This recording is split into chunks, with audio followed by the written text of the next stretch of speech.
खबर तफसील से यूपी असेंबली में आज अबूरी बजट पर बहस हुई। इस दौरान वजीर आला योगी आदित्यनाथ ने कहा कि रियासत तरक्की की राह पर गामजन है और इसकी सूरत बदल रही है। उन्होंने कहा कि हुकूमत समाज के सभी तबकों की तरक्की के लिए काम कर रही है। योगी आदित्यनाथ ने मजीद कहा कि मुकम्मल बजट फरवरी तक लाया जाएगा ताकि तरक्की की रफ्तार धीमी ना पड़े। यूपी असेंबली में आज आगरा की तालिबा को जिंदा जला देने के वाकये के खिलाफ अपोजिशन ने योगी आदित्यनाथ पर और योगी हुकूमत पर हमला बोला। अपोजिशन अरकान ने हुकूमत को घेरते हुए कहा कि रियासत में कानून की बालादस्ती नाम की कोई चीज नहीं बची है। खवातीन के खिलाफ जराइम में मुसलसल इजाफा हो रहा है और हुकूमत बेबस नजर आ रही है।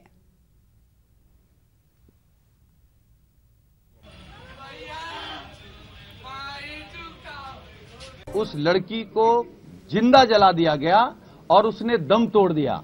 आगरा की लड़की ने दम नहीं तोड़ा है, दम तोड़ा है उत्तर प्रदेश की कानून व्यवस्था ने। चाहे विकास दर रही हो, चाहे बेरोजगारी कम करने की बात रही हो, चाहे लागत दूर करने की बात रही हो, सरकार हर मुद्दे पर फेल थी। डकैती में अगर आप विगत वर्ष की तुलना में देखें तो 2016 की तुलना में 2017 में काफी कमी आई थी। 2016 में और 2017 की तुलना में 2018 में लगभग 42.31% की कमी आई है। लूट की घटनाओं में 2017 की तुलना में 2018 में 21.48% की कमी आई है। हत्या के मामले में 6.26% की कमी आई है। बलवा में 3.76% की कमी आई है। ये गृह वेदन में 10.57% की कमी आई है। रोड होल्डअप में इसमें भी काफी कमी आई है। फिरौती आदि के मामले में 30.23% की कमी आई है।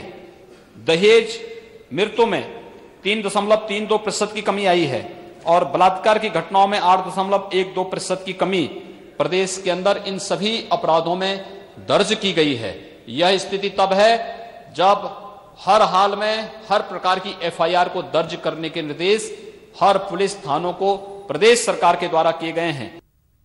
वहीं योगी आदित्यनाथ ने यह भी कहा कि उनकी हुकूमत सेहत के शोबे पर भी खास ध्यान दे रही है। उन्होंने कहा कि उनकी हुकूमत मुआशरे को सेहतमंद बनाने के लिए पूरी ईमानदारी से काम कर रही है। प्रदेश के अंदर पूर्वी उत्तर प्रदेश में इंसेफ्लाइटिस से या प्रदेश के अंदर डेंगू से, कालाजार, चिकुनगुनिया, ये तमाम प्रकार की बीमारियों से लोग मरते थे। भारी संख्या में मौतें होती थी, किसी के पास फुर्सती नहीं थी। ये लोग नजरअंदाज करते थे। 40 वर्षों से गोरखपुर और उसके आसपास के जनपदों में जुलाई, अगस्त, सितंबर, अक्टूबर, नवंबर, दिसंबर तक लंबा सिलसिला चलता था। हमारी सरकार ने आकर किस कार्रवाई को आगे बढ़ाया। प्रतिवर्ष अगस्त महीने में अकेले बीआरडी मेडिकल कॉलेज में 400 से 500 मरीज आते थे। उस पूर्वी उत्तर प्रदेश के हर जनपद से होते थे, नॉर्थ वेस्ट बिहार से होते थे, नेपाल से भी होते थे और उसमें 100-150 मौतें होती थी। बड़ी भयावह विभत्स स्थिति होती थी। पहली बार वहां पर जो सामूहिक प्रयास हुआ उसके बेहतर परिणाम आए। जहां हर वर्ष 400 से 500 पेशेंट आते थे, इस वर्ष केवल 86 पेशेंट आए और जहां हर वर्ष 100 से 150 मौतें होती थी, मात्र 6 मौतें हुई और हमारा प्रयास होगा इसको और न्यूनतम स्तर पर लाने का कार्य भी होगा। आगरा में जिस 10वीं जमात की तालिबा को कुछ हैवान सिफत लोगों ने जला दिया था, उसकी आज सुबह इलाज के दौरान मौत हो गई। तालिबा को आगरा से दिल्ली के सफदरगंज अस्पताल में भर्ती कराया गया था। आगरे में 2 दिन कबल स्कूल से लौट रही तालिबा को हेलमेट पहने 2 मंचलों ने सरेआम पेट्रोल छिड़ककर आग लगा दी थी। तालिबा तकरीबन 60% जल गई थी और इसे आगरा से सफदरगंज अस्पताल में भर्ती कराया गया था। इलाहाबाद हाई कोर्ट की लखनऊ बेंच ने अयोध्या में मुतनाज़ा अराजी पर नमाज अदा करने की इजाजत मांगने वाली अर्जदाश्त को खारिज करते हुए अर्जी गुजार पर 5 लाख का जुर्माना आयद किया है। अदालत के मुताबिक ये अर्जदाश्त सस्ती शोहरत हासिल करने के लिए दाखिल की गई थी। जस्टिस DK अरोड़ा और आलोक माथुर की बेंच ने अर्जी गुजार अल रहमान ट्रस्ट की अर्जदाश्त पर यह फैसला दिया है।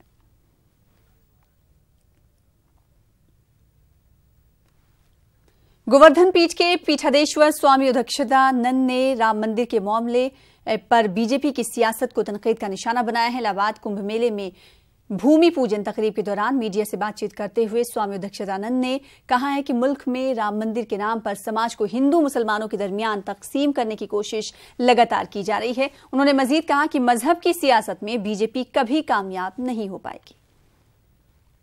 थोड़ा बहुत ये डैमेज कंट्रोल कर सकते हैं यदि ये संसद में कानून लाकर राम मंदिर बनाए, पर उसमें भी ये ध्यान रखा जाना चाहिए कि देश देश की तरह चलता है।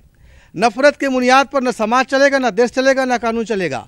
इसलिए कानून लाया जाए, पर ऐसी भावनाएं भड़का करके न लाया जाए कि हम मुस्लिम को नीचा दिखाने के लिए ला रहे हैं। सब कोई जानता है कि अयोध्या में राम जी अवतार लिए थे और राजा दशरथ के यहाँ वो आए थे और वो उनकी जन्मभूमि है। अवशेष मिल चुके हैं, प्रमाण मिल चुका है। इसलिए इनको बिना किसी लाग लपेट के वहाँ मंदिर बनाने का कानून लाना चाहिए और जो आगे सरकार आएगी वो मंदिर बनाएगी। जनवरी माह से इलाहाबाद में होने वाले कुंभ मेले पर दहशतगर्दाना हमले के खतरे के बाद शहर के दीनी मदारिस पर खुफिया इदारों का शिकंजा कसता जा रहा है। मुख्तलिफ खुफिया एजेंसियों से ताल्लुक रखने वाले अफसरान दीनी मदारिस में जाकर तफ्तीश कर रहे हैं। दीनी मदारिस के जिम्मेदारान इस सूरत हाल से सख्त खौफजदा हैं। देखिए इस हवाले से हमारी खास रिपोर्ट।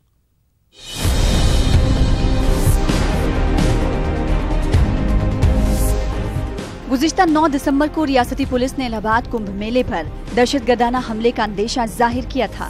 दहशतगर्दाना हमले के खतरात को देखते हुए रियासती हुकूमत ने कुंभ मेले में NSG, ब्लैक कमांडोज और ATS के दस्ते को तैनात करने का फैसला किया है। लेकिन शहर के दीनी मदारिस का कहना है कि सिक्योरिटी और तफ्तीश के नाम पर खुफिया इदारों के अफसरान उनको हरासा करने की कोशिश कर रहे हैं। अभी हमारे यहाँ 2 दिन पहले LIU के 3 लोग आए और उन्होंने बड़ा पहले तो मोहब्बत से पेश आया और फिर उसके बाद बहुत ही सख्ती से बात करने लगे। ऐसा लग रहा था मैं उनके सामने एक मदरसे का प्रिंसिपल नहीं कोई आतंकवादी बैठा हूँ। तो मदरसे की देखिए अलीफ से लेके ये तक जितनी जानकारियाँ थी सब हमने पोर्टल पे डाल दी हैं, कौन प्रबंधक है, कौन क्या है। तो अब इस तरह एक ही सवाल को बार बार करने का मतलब कि हमें डराया जा रहा है। हमारे हौसले को तोड़ने के लिए इस तरह की हरकतें की जा रही हैं। दीनी मदारिस के जिम्मेदारों ने खुफिया एजेंसियों के इस रवैये के खिलाफ आला हुक्काम से शिकायत की है। आला अफसरान का कहना है कि सिक्योरिटी का मामला इंतहाई हसास मामला है, लेकिन इसके बावजूद मदारिस की शिकायत को दूर करने की कोशिश की जाएगी। प्रधानाचार्य महोदय ने बताया इस बारे में, परंतु मुझे लगता है कि इतना बड़ा आयोजन हो रहा है और इसमें जरूर निश्चित रूप से सुरक्षा के इंतजाम भी बेहद कड़े होने चाहिए। उन्हीं को लेकर के केवल मदरसे नहीं, मेरे ख्याल से सारी एजेंसियां, सारे स्कूल और इस तरह के जितने केंद्र हैं जहां बाहर के बच्चे या इस तरह के लोग रहते हैं, सबकी जांच की जा रही है। लेकिन फिर भी अगर कहीं विशेष जाति की बात आती है तो हमारे अगर संज्ञान में आता है तो मैं निश्चित रूप से जिलाधिकारी महोदय और SSP महोदय से मिल करके उनकी बात और उनका निस्तारण करवाऊंगा। दीनी मदारिस का कहना है कि वो किसी भी तरह की जांच में मुकम्मल ताउन कर रहे हैं, लेकिन इसके बावजूद जांच के दौरान सख्ती और अहानत का तरीका इख्तियार किया जा रहा है। मदारिस के जिम्मेदारों का कहना है कि जब सारी जानकारी इन्होंने मदरसा बोर्ड की पोर्टल पर डाली है तो इस तरह की तफ्तीश के फिर क्या माने रह जाते हैं। न्यूज़ 18 उर्दू के लिए इलाहाबाद से मुश्ताक आमिर की रिपोर्ट। मोदी हुकूमत के 4.5 साल गुजर गए हैं, लेकिन अक़लियती और पसमानदा तबकात के लोगों का मानना है कि बीजेपी ने उनसे जो वादे किए थे वो पूरे नहीं किए गए हैं। खासकर अक़लियती तबके के लोग महरूम तो पहले से ही थे, अब सबसे बड़े मजलूम भी हो गए। मुसलमानों के साथ नहीं है, इसने सबके साथ जो है जुल्म किया है, चाहे वो हिंदू हों, सिख हों, ईसाई हों। लोगों को बेरोजगार कर दिया है, कारोबार खत्म हो चुके हैं। मोदी और योगी देश को बर्बाद कर रहे हैं। जब तक ये लोग हटेंगे नहीं उस वक्त तक देश के हालात सुधरेंगे नहीं। सबसे पहले पूरे हिंदुस्तान के, भारत के लोगों को चाहिए है कि इन लोगों को हटाएं, जब भी देश के जो है हालात भी अच्छे होंगे और लोगों के हालात अच्छे होंगे। क्योंकि बेरोजगारी बढ़ गई है, तालीम बिल्कुल नाम की नहीं रह गई है और सिर्फ झूठे वादे करके 15 लाख रुपए आएंगे, ये होगा वो होगा, हुआ कुछ भी नहीं है। मैं तो मुबारकबाद पेश करूंगा इंसाफ पसंद हमारे बरदरान वतन जो हिंदू भाई हैं, उन्होंने बहुत हक बजानिब काम किया है और जो नफ़रत की राजनीति का माहौल बनाया जा रहा था उसको पूरी तरह से नकार दिया है। और आने वाला वक्त नफ़रत की सियासत पर नहीं चलेगा, प्यार मोहब्बत भाईचारे की सियासत सबका साथ लेकर ही चलेगा। कहते हैं कि कोई भी चमन हो, जब तक के हर रंग का जो है उस पर फूल नहीं होंगे तो वो चमन बहुत खूबसूरत नहीं बन सकता। वहीं उलमा और दानिश्वर मानते हैं कि 5 रियासतों के असेंबली इंतखाबात में बीजेपी की नाकामी और कांग्रेस की कामयाबी पर मुसलमानों को खुश होने की जरूरत नहीं है, बल्कि इस दस्तूरी निजाम को मजबूत करने की जरूरत है जो सभी मजाहिब के लोगों को यकसा हुकूक फराहम करता है। देखिए इस हवाले से तारिक कमर की खास रिपोर्ट।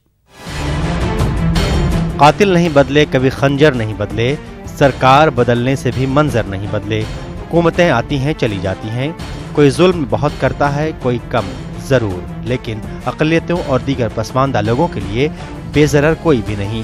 मध्य प्रदेश, राजस्थान और छत्तीसगढ़ समेत जहां जहां भी सियासत ने कांग्रेस के हक में करवट ली है, इस पर कुछ लोगों ने इत्मीनान का इजहार किया है। बिलखुसूस दस्तूर और जमहूर में यकीन रखने वाले लोग कहते हैं कि आवाम ने बेजार होकर अपना फैसला बीजेपी के खिलाफ दिया है, लेकिन इसमें मुस्लिम तबके के लिए खुश होने की बात नहीं है। मुल्क का मुसलमान न किसी पार्टी के साथ है और न किसी जमात का मुखालिफ है, बस वो मुल्क को बेहतर और खुशहाल बनाना और देखना चाहते हैं। और जितनी चीज़ें चाहते थे कि उस ज़रिए से, चाहे बाबरी मस्जिद का मसला हो, चाहे वो ट्रिपल डाइवोर्स पर ऑर्डिनेंस का मामला हो, जिन ज़राए से समझते थे कि हिंदू वोट पोलराइज हो जाएगा, वो कहीं इसको हुआ नहीं और मुझे लगता है आंदा होना भी नहीं। तो ये तो एहसास उन्हें होना चाहिए कि मुल्क इन चीज़ों से नहीं अब जा रहा है। एक मरतबा धोखा खा गया तो अब दोबारा धोखा नहीं खाएगा। हाँ, कुछ किया हो तो आप बताओ, उससे मुल्क मुतासिर होगा। इसमें दो राय नहीं है कि हालिया तब्दीली से सेकुलर मिजाज और अमन पसंद लोग खुश जरूर हुए हैं, क्योंकि मजहब के नाम पर जो शिद्दत बर्पा की जा रही है वो न मुल्क के लिए बेहतर है और न यहाँ के दस्तूर के मुताबिक है। इसलिए कुछ रियासतों में इक़्तिदार की तब्दीली इस बात का इशारा है कि मुल्क की अक्सरियत फ़िरक़ा परस्ती में नहीं बल्कि अमन व शांति में यकीन रखती है और लोगों को मंदिर मस्जिद और नफरत से ज़्यादा अपने मुस्तक़बिल और मुल्क की फ़िक्र है। हम सबकी यही ख्वाहिश है कि मुल्क हमारे मुल्क के आइन और कॉन्स्टिट्यूशन के मुताबिक गवर्न किया जाए और मुल्क की जो जड़ और बुनियाद है वो सेकुलरिज़म पर है। उस सेकुलरिज़म के साथ कोई भी हुकूमत, कोई भी पार्टी, कोई भी इदारा किसी किस्म का कोई समझौता ना करे और जितने भी लोग इस मुल्क में बसते हैं सबको उनके हुकूक हासिल हों। मॉब लिंचिंग जैसी बेहुदा और नाकाबिल बर्दाश्त हरकतों को रोका जाए और मज़ाहिब के ख़िलाफ़ जो एक जुनूनी कैफियत पैदा करने की कोशिश की गई है वो ख़त्म हो। मुसलमानों की ये भी जिम्मेदारी है कि वो एक ऐसे निज़ाम के क़याम में अपना किरदार अदा करें जो किसी एक मज़हब के लोगों के लिए नहीं बल्कि सभी मज़ाहिब के लिए बेहतर हो। नाज़रीन, हालिया इलेक्शन के नताइज ने उत्तर प्रदेश का सियासी मंजरनामा भी किसी कदर ज़रूर तब्दील कर दिया है। सियासी लोगों के साथ साथ समाज के ज़िम्मेदार लोग भी बहुत कुछ सोचने पर मजबूर हुए हैं। बिलखुसूस अक़लियती तबके के लोगों का मानना यह है कि बदलते निज़ाम से मुसलमानों को खुश होने की ज़रूरत नहीं है, बल्कि ज़रूरत है उस सियासी तदब्बुर के मुजाहरे की जो आने वाले इलेक्शन में पेश किया जा सके और ऐसी हुकूमत के क़याम में बुनियादी किरदार अदा कर सके जिसके ज़ेर इंतज़ाम तमाम मज़ाहिब, तमाम मकातिब के लोग अमन व सुकून की ज़िंदगी बसर कर सकें। कैमरामैन SK वर्मा के साथ न्यूज़ 18 उर्दू के लिए तारिक कमर, लखनऊ। बीजेपी MLC बुक्कल नवाब फिर से तनाज़े में घिर गए हैं। इस मरतबा इन्होंने हनुमान को लेकर मुतनाज़ा बयान दिया है। बुक्कल नवाब का कहना है कि जैसे सलमान, सुल्तान, इमरान, ज़ीशान मुस्लिम नाम है, वैसे ही हनुमान नाम भी मुसलमानों का ही है। हनुमान जी जो थे वो मुसलमान थे, हनुमान जी मुसलमान थे, इसीलिए हमारे यहाँ जो नाम रखा जाता है मुसलमानों के अंदर रहमान, रमज़ान, फरमान, ज़ीशान, कुर्बान, जितने भी नाम रखे जाते हैं वो करीब करीब हनुमान जी पर ही समझ रखे जाते हैं। करीब करीब उन्हीं से मिलता जुलता हमारे हिंदू भाइयों के अंदर आप बताइए कि कितने लोग, मतलब ये है कि कितने नाम हैं जो मतलब हनुमान जी का, डायरेक्ट हनुमान जी का तो नाम रख सकते हैं कि हनुमान जी, प्रसाद जी हैं, सब है, लेकिन ये कि उनसे उन्हीं से मिलते जुलते नाम रखना ये जो है सिर्फ इस्लाम में, ये हमारे यहाँ मुसलमानों के यहाँ है। इमरान है, फुरखान है, ज़ीशान है, सुल्तान है, सुलेमान है, मतलब जितने भी नाम आपको मिलेंगे ये सब हनुमान जी से मिलते हुए हैं, इसलिए जो है। आगे बढ़ेंगे। नोएडा के सेक्टर 137 में जनपद के असिस्टेंट वाइस प्रेसिडेंट स्वरूप राज ने खुदकुशी कर ली है। पुलिस के मुताबिक खवातीन ने स्वरूप राज पर छेड़खानी का इल्जाम लगाया था और कंपनी ने इल्जामात लगने के बाद स्वरूप राज को कंपनी से मुअत्तल कर दिया। इतना ही नहीं, कंपनी ने जांच के बाद स्वरूप राज को नौकरी से निकालने की भी यकीन दहानी कराई थी। माना जा रहा है कि इससे दुखी होकर स्वरूप राज ने अपने फ्लैट में खुदकुशी कर ली। सुसाइड नोट में इन्होंने खुद को बेकसूर बताया है। पुलिस पूरे मामले की जांच कर रही है।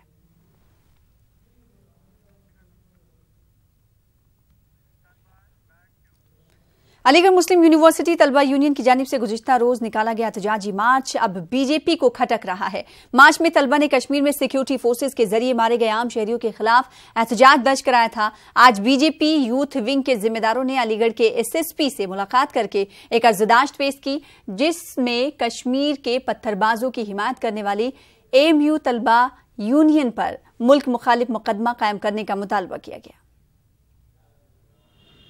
कल मार्च निकाला था, वो मार्च जो इन्होंने निकाला, आतंकवादी मारा गया हमारे कश्मीर में, उसको हमारी सेना ने मारा। उन आतंकवादी को समर्थन में जो पत्थरबाज थे उनको भी सेना ने मारा। तो ये तो सराहनीय का कार्य है। इसमें इन लोगों ने मार्च निकाल के क्या दर्शाना चाहा है? ये जो लोग आतंकवाद का समर्थन कर रहे हैं, इससे ये साफ जाहिर है कि ये लोग खुद आतंकवादी हैं जो आतंकवाद का समर्थन कर रहे हैं। तो मैंने एसएसपी साहब से ये कहा है कि इनके खिलाफ एक तो कार्रवाई की जाए, जल्द से जल्द इन्हें आतंकवाद घोषित किया जाए, और जो सेना ने पत्थरबाजों के साथ किया है, जो आतंकवाद का समर्थन करते हैं, वही कार्य इनके साथ होना चाहिए जिन लोगों ने कल ये मार्च निकाला है। ये एक ज्ञापन पुलिस को प्राप्त हुआ है। एएमयू में जो कश्मीर में पत्थरबाज थे और मारे गए हैं, उस संबंध में कोई मार्च निकाला गया था, जिसके संबंध में एक प्रार्थना पत्र दिया गया है कार्रवाई के लिए। इसमें हम लोग जो है एएमयू एडमिनिस्ट्रेशन को एक लेटर लिख के पूरी चीज़ों की हम लोग जो फुटेज और बाकी तथ्य हैं उनसे मांग रहे हैं, और ये भी देख रहे हैं कि वो किस प्रकार की उसे अनुमति थी या नहीं थी, और जाँच करके। तफसील से सीट शेयरिंग पर बीजेपी और एलजेपी के दरमियान तातुल बरकरार है। दिल्ली में आज रामविलास पासवान और उनके बेटे चिराग पासवान ने मुलाकात की। इस दौरान बिहार बीजेपी के इंचार्ज भूपेंद्र यादव भी मौजूद रहे। मीटिंग के बाद दोनों पार्टियों के लीडरों ने चुप्पी साध ली। इससे पहले चिराग पासवान ने वजीर आजम नरेंद्र मोदी और वजीर खजाना अरुण जेटली को खत लिखकर नोटबंदी से हुए फायदे की जानकारी मांगी थी। चिराग ने लिखा था कि वो जब अपने हलके में जाते हैं तो लोग उनसे नोटबंदी के फवायद के बारे में पूछते हैं। इस खत के बाद भूपेंद्र यादव ने रामविलास पासवान से मुलाकात की थी और फिर अमित शाह से एलजेपी लीडरों की मुलाकात हुई।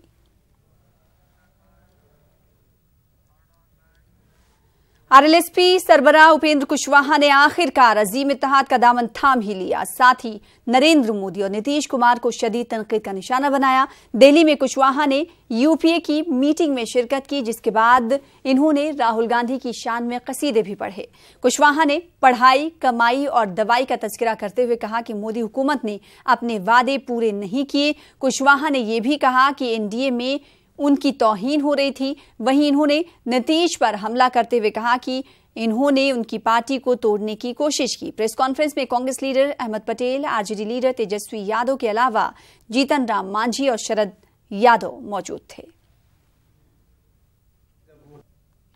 हमने एनडीए से बाहर होते हुए उस समय कहा था कि हमारे सामने कई ऑप्शंस हैं। उन ऑप्शंस में से महागठबंधन यूपीए भी एक ऑप्शन है। उस ऑप्शन इन सभी ऑप्शंस पर विचार करके हम किसी एक ऑप्शन को अडॉप्ट करेंगे। तो नीतीश जी एक बड़े साजिश करता और फिर उनके साथ दिल्ली की ताकत मिल गई, तो दोनों मिलकर अब लग गए। राहुल गांधी जी जब आज की बात नहीं कि कर्ज माफी की बात किसानों के लिए उन्होंने की, यह तो कथनी और करनी में कितनी समानता है, इस बात का परिचायक है कि कहा चुनाव में और कर दिखाया। पहली कलम जो सरकार की चली कर्ज माफी के लिए, किसानों के लिए चली। लेकिन खुशी की बात यह है कि आज कुशवाहा जी, उपेंद्र जी इस गठबंधन में शामिल हो रहे हैं, तो मैं उनका स्वागत करता हूं। कि ये दलों का गठबंधन नहीं बल्कि जनता के दिलों का गठबंधन है। ये संविधान बचाने की लड़ाई है,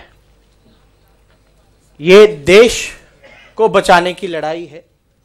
और देश में जिस प्रकार से जितने भी संवैधानिक इंस्टीट्यूशंस हैं, चाहे सीबीआई हो, ईडी हो या आरबीआई हो, ये उसको बचाने की लड़ाई है। वैसे समय में महागठबंधन में आने का काम किया है जब महागठबंधन में ऐसे जन नेताओं की आवश्यकता थी। बीजेपी के खिलाफ कांग्रेस का नया पोस्टर वॉर शुरू हो गया है। पटना की सड़कों पर हनुमान के कटआउट्स लगाकर 3 रियासतों में कांग्रेस की सरकार बनाने के लिए हनुमान का शुक्रिया अदा किया गया। इस पोस्टर के बाद बिहार की सियासत फिर गर्मा गई है। कांग्रेस के इस पोस्टर पर बीजेपी ने बरहमी का इजहार किया है। कांग्रेस के कार्यकर्ता या उनके नेता केवल कार्टून में ही विश्वास करते हैं और भगवान को भी होर्डिंग पर लगाकर, अरे भगवान को दिल में बसाए होते तो आज अयोध्या में राम मंदिर बन गया होता।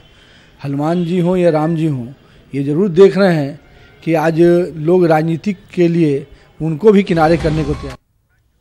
हाजीपुर में एक और कारोबारी के कत्ल से सनसनी फैल गई है। जराइम पेशों ने दिन दहाड़े इलाके के बड़े कारोबारी गुंजन खेमका को गोलियों से भून डाला। गुंजन हाजीपुर में वाकई अपनी फैक्ट्री में कुछ काम से गए हुए थे, लेकिन पहले घात लगाए बदमाशों ने उन पर गोलियों की बौछार कर दी।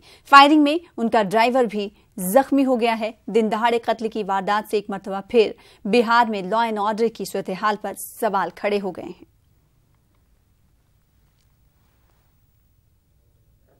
गेट पर आए सर, गेट पर हॉर्न बजाए, देखिए एक आदमी खड़ा है साइड में, रोड पर खड़ा था तो हम लोग नहीं उतना मैंने किए, हॉर्न बजाए हैं, गार्ड गेट खोले में गोली चला दिया। ये तकरीबन 12 बजे अपने एक ड्राइवर के साथ अपनी क्रेटा गाड़ी के साथ आए थे। जैसे ही 12 बजे ये जो फैक्ट्री प्रीमाइसेस है इनका गेट खुला और अंदर घुसे तो जो ड्राइवर जो उनके साथ थे उन्होंने स्टेटमेंट दिया है कि एक आदमी था जो कि मोटरसाइकिल पे सवार था और जैसे ही इनका गाड़ी अंदर आया है फैक्ट्री के तो उसने 3 गोलियां दागा है, जो कि तब तक ये गाड़ी में बैठे हुए थे और इनको लगा है।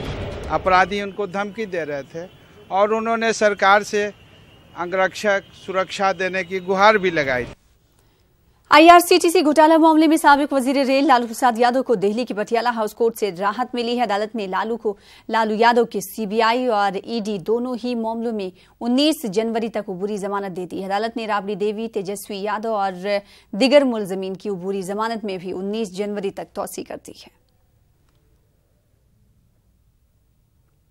आगे बड़ी भी करेगी कोर्ट, चूंकि उस मामले में जबरदस्ती उनको फंसाने का काम किया गया है, वो सब कागजात शामिल है और कोर्ट भी कागजात के आधार पर और साक्ष्य के आधार पर ही काम करती है। पूरा मामला है जिससे आप बड़ी नहीं हो पाइएगा तेजस्वी यादव जी और आपके जितने भी नेता हैं, आप निश्चिंत रहिए। आपने जो घोटाला किया है वो घोटालों से आप बड़ी नहीं होने वाले। राहत मिली है तो राहत इतनी ही मिली कि आपको जेल नहीं भेजा गया। वहीं लालू प्रसाद यादव के बड़े बेटे तेज प्रताप यादव को नया आशियाना मिल गया है। खुद के लिए नए बंगले की हुकूमत से फरियाद करने वाले तेज प्रताप को नया बंगला मिल गया है। तेज प्रताप यादव का नया पता होगा 2M स्टैंड रोड। इस बंगले में माजी में नीतीश कुमार भी रह चुके हैं।